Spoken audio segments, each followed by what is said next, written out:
protein powder, soy protein bars, yogurt, tofu, soybean oil for cooking, ice cream, and the list goes on and on.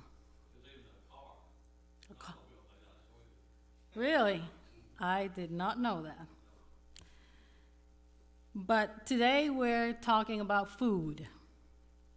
So, soy for years has been marketed as a health or healthy food. But there are studies that show that soy is not as healthy as it has been marketed. So, and that's what I want to share with you today. I'm just going to give you some information and let you decide whether this is healthy or not and whether you want to use it as food. So, soy can be good or it can be bad, depending on what type of soy you are eating. People in Japan have been eating soy for many years. And, they have had a lot of health benefits. So, people here in America, especially in the United States, they saw, well, people in Japan have been eating a lot of soy and they are healthy. So we need to do it here too. So in 1995, or in the 90s, that's when soy got really big here in America. And there's a company that's called Monsanto. I don't know if you heard about that. So Monsanto started genetically modifying soybeans back in the 90s. So in 1997, about 8% of soybeans were genetically modified. In 1993, 93% of soybeans were genetically modified. Today, it's up to 99% of soybeans here in the United States are genetically modified. So genetically modified means that they have taken the normal and the natural soybean and transformed their natural and normal physical properties so that the bean itself creates its own pesticides and the bugs cannot eat them. They incorporate a gene into the soy plant that essentially provides resistance against the pesticides called Roundup. Monsanto creates the Roundup, and also Monsanto creates this gene that they incorporate into plants. So if soybeans create their own pesticides, and if we eat these plants or these soybeans, then we are getting pesticides in our bodies as well. Genetically modified foods is one of the worst foods you can ever put in your body. Today, here in the United States, almost all of the products made from soy or that has soy is genetically modified. Something very interesting is that new studies have shown that the effects of genetically modified foods also has an effect on second and third generations. So that's, to me, it just blew my mind when I was reading that. It doesn't just have an effect of me if I'm eating it. It will have an effect on my children and my grandchildren as well. And it shows, those studies shows that the third generation can be infertile and sterile because of GMO foods. Between 2000 and 2007, men and women, but it's much worse for us women. Because it just does a lot more damage to females, because our bodies, females, produce and need more estrogen than men. But it needs to be balanced to a certain level naturally. The American Journal of Clinical Nutrition published a study that looked at over 76,442 women and indicated that there's an increased risk of breast cancer and cervical cancer associated with high soy consumption. This is due to too much estrogen in the body.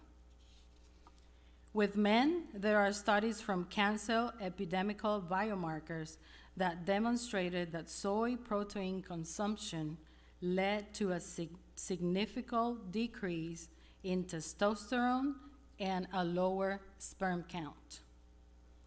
For men, too much estrogen means having more feminine characteristics, having kind of like a softer body.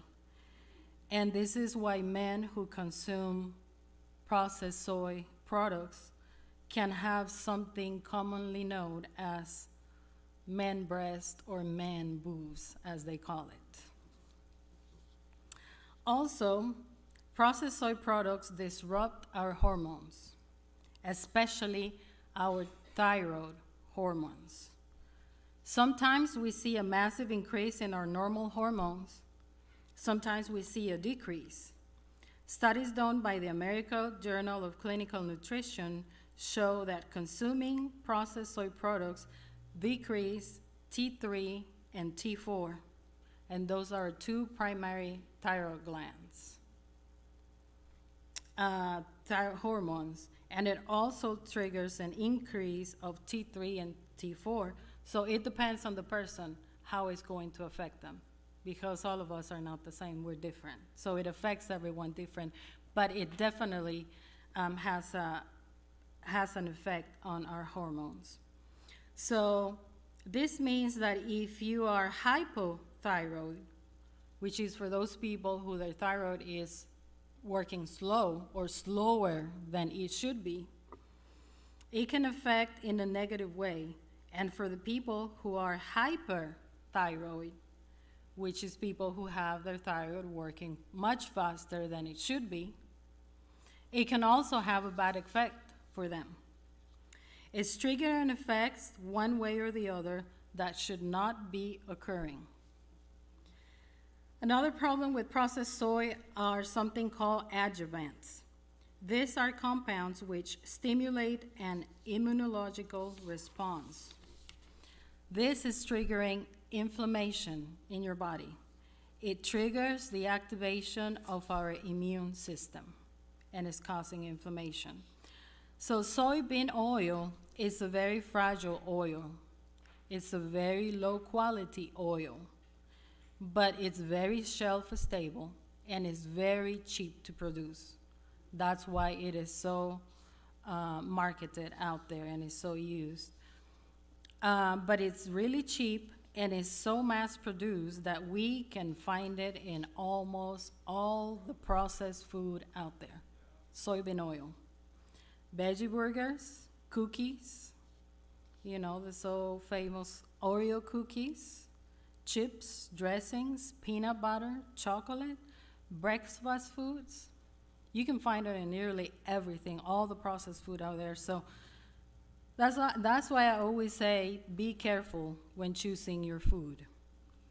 And this is why I encourage everyone that you should read your labels every time you go to the store and buy your food. Soybean oil has to be hydrogenated so that it creates a huge problem in the body. Soy also contains phytic acid, and they bind to minerals strongly and prevent absorption of good minerals in our bodies.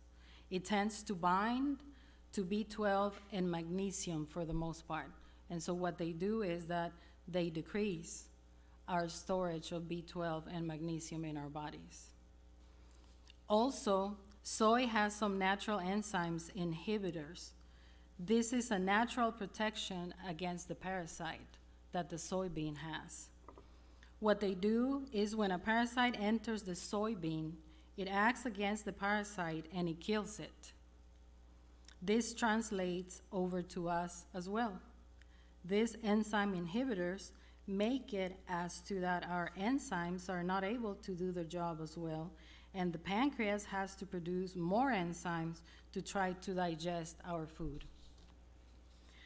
This puts stress on our pancreas, which is not good for our bodies, stress on our digestion, and it can enlarge the pancreas as well. It is not a good thing at all.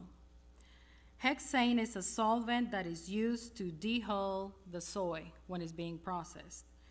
Inhaling hexane can irritate the nose, the throat, and the lungs.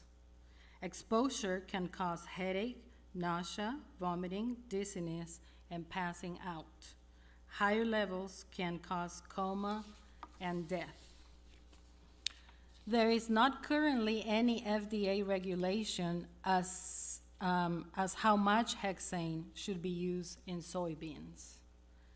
Fish is very heavily regulated by the FDA, and the FDA says that fish is only allowed to have 5 parts per million hexane. Soy has 21 parts per million hexane and is not currently regulated by the FDA. But what about the Japanese people that have been eating soy for hundreds, maybe thousands of years? What about them? Yeah. I'm glad you asked. The soy they consume in Japan or in Asian countries, not just Japan, is very different from the one we have here. Very different. To begin with, they use the natural soybean. It is not genetically modified. That's number one. Number two, very important, the soybeans they use are fermented. They go through a process called fermentation. So here in America, soybeans are mostly GMO and it's not fermented. Fermentation in Asia, the process takes at least 6 months, but it can take up to 5 years. Here again, it's not fermented, it's heavily processed, and if they do ferment it, for some companies that they do ferment it, their process only takes a couple of weeks. So there just is not comparison to how they are processing fermentation in Asia as compared to here. So people in Asian countries are consuming soy only in the form, for the most part, of miso, which is to make their soups, natto, which is the soybean oils that look very sticky and very weird, tempeh, and tamari, for the most part, which again are fermented using a natural and a very long process. And they only use this more really as a condiment. They use it in small portions rather than having a big meal or the main course or dish. Fermentation reduces most of the bad compounds found in soy, and it makes it easier to digest. Because fermentation is like you're eating something already pre-digested.